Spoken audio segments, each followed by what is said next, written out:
નમસ્કાર મિત્રો, સ્વાગત છે તમારું આપણી આ યુટ્યુબ ચેનલમાં જેનું નામ છે ગુજરાતી જીકેની જમાવટ. મિત્રો, આજના વિડીયોમાં વાત કરીશું આપણે ઓલ્ડ પેન્શન સ્કીમ એટલે કે જૂની પેન્શન યોજનાને લઈ અને જે મિત્રો ફરીથી સમાચારો વહેતા થયા છે તો આપણે જાણીશું કે જૂની પેન્શન યોજનાઓને લઈને સરકારના જે વિવિધ વિભાગના કર્મચારીઓ છે તે મિત્રો વિરોધ નોંધાવી રહ્યા છે અને આ વિરોધના વંટોળ વચ્ચે મિત્રો રાજ્ય સરકાર દ્વારા જે છે તે ઓપીએસ ને લાગુ કરવાનો મિત્રો જે છે તે વિધાનસભામાં જે છે તે ઠરાવ પસાર કરી દેવામાં આવ્યો છે. મિત્રો જાણીએ કે કઈ રાજ્ય સરકાર દ્વારા આ ઠરાવ પસાર કરવામાં આવ્યો છે અને ઓપીએસ 2024 ની હાલની સ્થિતિએ કેન્દ્ર સરકાર સામે સરકારી કર્મચારીઓ કેવા કેવા પગલા ભરી રહ્યા છે. મિત્રો આ તમામ માહિતી મેળવતા પહેલા મિત્રો આપ અમારી ચેનલમાં જો નવા હોય તો અમારી ચેનલને સબસ્ક્રાઇબ કરી લો અને સાથે જ બેલ આઇકોનને દબાવી ઓલ નોટિફિકેશન ઓન કરી લો,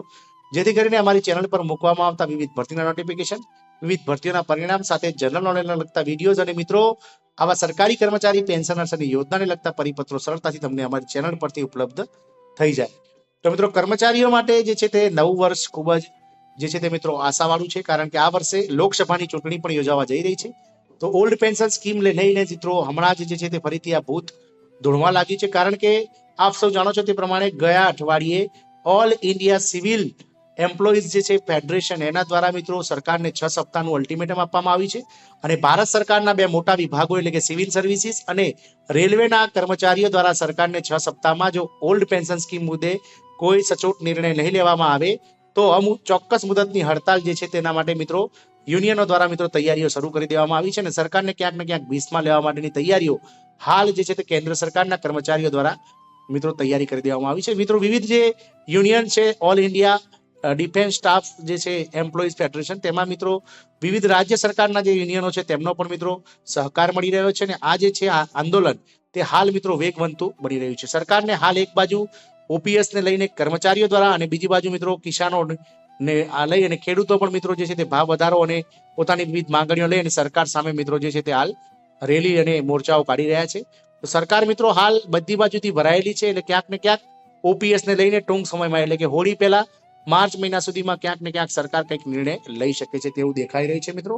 તો મિત્રો પેન્શનર્સને સારા સમાચાર છે, કાયદાપૂર્વકની પેન્શન યોજનાઓને લાભ મળશે. નિયમિત એમ્પ્લોઈઝને જે છે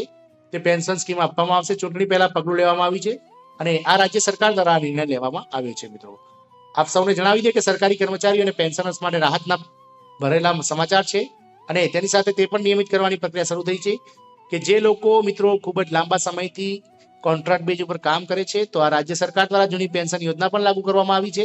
અને સાથે જ મિત્રો જે લોકો કોન્ટ્રાક્ટ બેઝ ઉપર કામ કરે છે તેમને કરાર આધારિત કર્મચારીઓને કાયમી કરવાની કવાયત પણ મિત્રો આ રાજ્ય સરકાર દ્વારા હાથ ધરવામાં આવી છે. મિત્રો 9 ફેબ્રુઆરીએ મિત્રો 1 એપ્રિલ 2006 ના રોજ આની નિમણૂક કરવા માટે રાજ્યની પૂરી પેન્શન યોજના બહાલ કરવાની યોજનાની જાહેરાત કરી છે. મિત્રો આ રાજ્ય સરકારે મિત્રો 9 ફેબ્રુઆરીના રોજ 1 એપ્રિલ 2006 ના રોજ અને ત્યારબાદ નિમણૂક પામેલા તમામ કર્મચારીઓને પૂરી પેન્શન યોજના બહાલ કરવાની યોજના કરી છે. મિત્રો પેન્શન યોજના બહાર કરવાની જાહેરાત રાજ્યની ચૂંટણી પહેલા આ પગલું ઉઠાવી છે, સરકાર દ્વારા નિર્ણય લેવામાં આવ્યો છે. મિત્રો તમને જણાવી દઈએ કે આ નિર્ણય લાગુ કરવા માટે સિક્કિમ સરકાર દ્વારા જે છે તે મિત્રો ઓલ્ડ પેન્શન સ્કીમ સાથે જ કરાર આધારિત કર્મચારીઓને કાયમી કરવાનું જે છે તે વિધાનસભામાં મિત્રો જે છે તે એક મિત્રો રજૂ કરવામાં આવ્યું છે મિત્રો એક બજેટ અને સિક્કિમ જે છે તે આ દેશનું પહેલું રાજ્ય બની છે. મિત્રો સિક્કિમ સેવા પેન્શન નિયમો 1990 મુજબ 31 માર્ચ 1990 થી 1 એપ્રિલ 2006 સુધીના તેના પછી સરકાર દ્વારા જે છે તે આદેશ આપવામાં આવ્યો છે. મિત્રો એટલે કે જે લોકો મિત્રો 8 વર્ષ કે તેથી વધારે સેવાઓ આપી રહ્યા છે, 8 વર્ષ કે તેથી વધારેથી તે લોકોને પણ મિત્રો કાયમી કરવા માટેની જે છે તે સિક્કિમ સરકાર દ્વારા મિત્રો નિર્ણય લેવામાં આવ્યો છે. એટલે કે જે લોકો 8 વર્ષથી કામ કરી રહ્યા છે તેમના માસ્ટર રોલ, તેમનો પગાર ધોરણ વગેરે જે છે વિવિધ ક્ષમતાઓ 4 વર્ષ કરતા વધુ સમય તેઓ સતત સેવામાં ચાલુ રહ્યા હોય તેમને મિત્રો જે છે તે 18/11/2018 ના રોજ જે લોકો સેવામાં નીવડ્યા હોય તેવા લોકોને મિત્રો જે છે તે રેગ્યુલર કરવા માટેનો જે છે તે મિત્રો હાલ સિક્કિમ સરકાર દ્વારા નિર્ણય લેવામાં આવ્યો છે. આમ સિક્કિમે મિત્રો ઉત્તરી પૂર્વ રાજ્યમાં સૌ પહેલું રાજ્ય એવું છે કે જેણે મિત્રો જૂની પેન્શન સ્કીમ લાગુ કરી છે પોતાના એમ્પ્લોઈઝ માટે અને ચોક્કસથી મિત્રો જે છે તે પોતાના જે 4 વર્ષ કરતા વધારે કર્મચારીઓ જે લોકો કોન્ટ્રાક્ટ આધારિત છે તેવા લોકોને કાયમી કરવાનું પણ મિત્રો તેને ઠરાવ કર્યો છે. મિત્રો આશા રાખીશું કે સિક્કિમ જેવા રાજ્યોની મિત્રો જે છે તે પ્રેરણા લઈ અને ભારતના બીજા રાજ્યો ખાસ કરીને જે ભાજપ શાસિત રાજ્યો છે તે ચોક્કસથી કંઈક ને કંઈક મિત્રો પ્રેરણા લેશે અને ચોક્કસથી સરકારી કર્મચારીઓને ઓપીએસ અને મિત્રો જે કોન્ટ્રાક્ટ આધારિત નોકરી કરે છે તેવા કર્મચારીઓને ક્યાંક ને ક્યાંક મિત્રો લાભ મળી રહે તેવી મિત્રો જે છે તે મિત્રો સરકાર દ્વારા પ્રયત્નો કરાય. આશા રાખીશું કે આ માહિતી આપણને પસંદ આવી છે. જય હિન્દ, અસ્તુ.